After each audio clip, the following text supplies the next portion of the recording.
السلام عليكم ورحمة الله وبركاته. كل سنة وحضراتكم طيبين وبخير. رمضان للأسف خلص والعيد كمان خلص والدنيا هديت فجأة كده هدوء اللي هو بيخوف ده. يعني حاسس ان كان في حاجة مالية قلبك كده وروحك، وفجأة الحاجة دي اختفت. السؤال بقى الحقيقي هنا، يا ترى الحاجة دي كانت رمضان ولا دي كانت علاقتي أصلا بربنا؟ هقولك على جملة بسيطة: مش كل اللي كان بيصلي في رمضان هيكمل بعد رمضان. الفرق بقى مش ان حد احسن من حد، لا، الفرق ان في حاجة واحدة بس وهي الصدق. يا ترى انت كنت صادق قد ايه؟ يعني ايه صادق؟ يعني كنت بتعمل كده علشان ربنا بجد، ولا علشان الجو اللي حواليك الناس؟ إيه، علشان كل اللي حواليك كانوا بيعملوا كده، كله بيصلي تهجد، كله بيصلي تراويح، كله بيقرأ قرآن. بصوا يا جماعة، أصعب حاجة مش إنك تلتزم في رمضان، أصعب حاجة إنك تثبت بعد رمضان. دي بقى اللحظة اللي بيبان فيها كل حاجة. اللحظة دي بتكشف مين كان ماشي بربنا ومين كان ماشي برمضان. بص هقولك على حاجة، خلينا نبقى صريحين شوية. في ناس كانت بتعبد رمضان مش ربنا. أول ما رمضان مشي الصلاة راحت، الذكر راح، الدعاء اختفى، كأن كل اللي كان بيحصل كان مؤقت للأسف الشديد. ودي على فكرة صدمة كبيرة قوي، لأن ببساطة ربنا سبحانه وتعالى ما بيتغيرش، انت اللي بتتغير. النبي كان بيقول إن الإيمان جوه القلب بيضعف.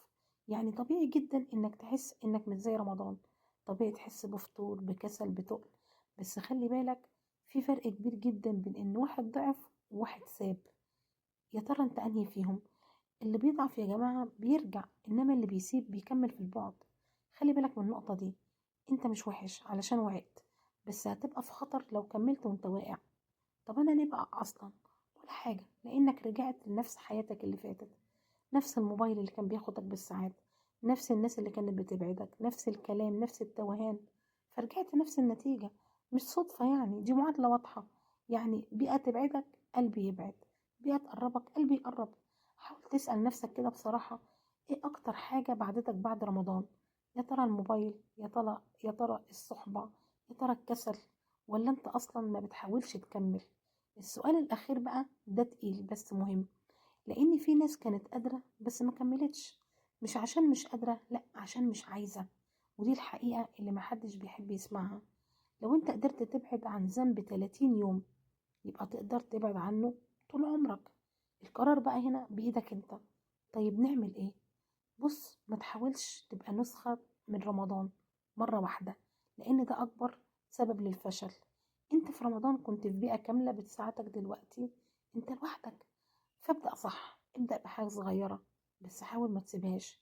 النبي صلى عليه كان دايما يقول إن أحب الأعمال لربنا سبحانه وتعالى أدومها وإن قلت. يعني مش المهم الكمية، المهم إنك تستمر.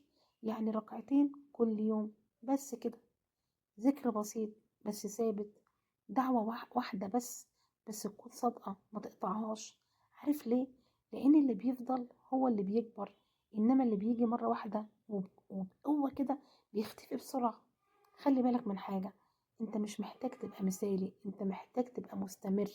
فرق كبير جدا ما بين ده وما بين ده. طيب الصلاة، اسمع كويس، لو ضاع منك كل حاجة اوعى تضيع الصلاة. حتى لو بعدت، لو ضعفت، لو وقعت في ذنب والعياذ بالله، اوعى تقطع الصلاة. ليه؟ لأن اللحظة اللي بتسيب فيها الصلاة هي اللحظة اللي بتفقد فيها الاتصال، ودي للأسف أخطر لحظة. ليه؟ انت قطعت الحبل، قطعت الصلة اللي ما بينك وما بين ربنا. لو وقعت ارجع بسرعة. اوعى تقول بقى لا خلاص انا كده ضعت، ولا خلاص انا مش نافع. لا، النبي عليه الصلاة والسلام صلوا عليه قال ان كلنا بنغلط، بس احسن واحد فينا مين؟ اللي بيرجع. فانت حاول ترجع حتى لو كل يوم. ربنا عمره ما بيزهق من رجوعك ابدا، انت اللي بتزهق. خلي بالك، الشيطان عايز منك ان انت ايه، الشيطان مش عايزك تبقى سيء، لا، هو عايزك تبطل تحاول. ودي الخطة بتاعته اللي دايما بينجح فيها. فاوعى تديله الفرصة دي، اوعى تديله اللي هو عايزه. اقف كده دقيقة، فكر، لو رمضان كان اخر رمضان في حياتك، يا ترى كنت هتعمل ايه؟ كنت هتكسل ولا كنت هتتمسك بكل لحظة؟ طب ما تعيش بنفس الاحساس ده. ليه محتاج موسم علشان تقرب من ربنا سبحانه وتعالى، وهو ربنا سبحانه وتعالى قريب وموجود في كل وقت وفي كل مكان؟ ليه بتجري عليه في رمضان بس وبتجري بعيد عنه بعد رمضان تجري بعيد عنه ليه؟ انت محتاج ترجع لنفس الاحساس مش لنفس الكمية. خلي بالك دايما من الصحبة بتاعتك. في ناس اتغيرت حياتها كلها بسبب شخص واحد. يعني واحدة قالت لصاحبتها يلا نصلي، واحدة فكرتها بربنا، واحدة شدتها لما ضعفت. وفي ناس بتضيع لنفس السبب، صحبة سحبتها لبره. فاسأل نفسك، مين حواليك؟ مين هيساعدك على الثبات؟ لو مفيش، ابعد شوية بشوية لحد ما تقف أو تبعد. على فكرة ده مش ضعف، ده ذكاء. دلوقتي بقى ركز معايا في اللي جاي لأنه مهم جدا. انت دلوقتي في اختبار حقيقي، اختبار اسمه الثبات بعد رمضان.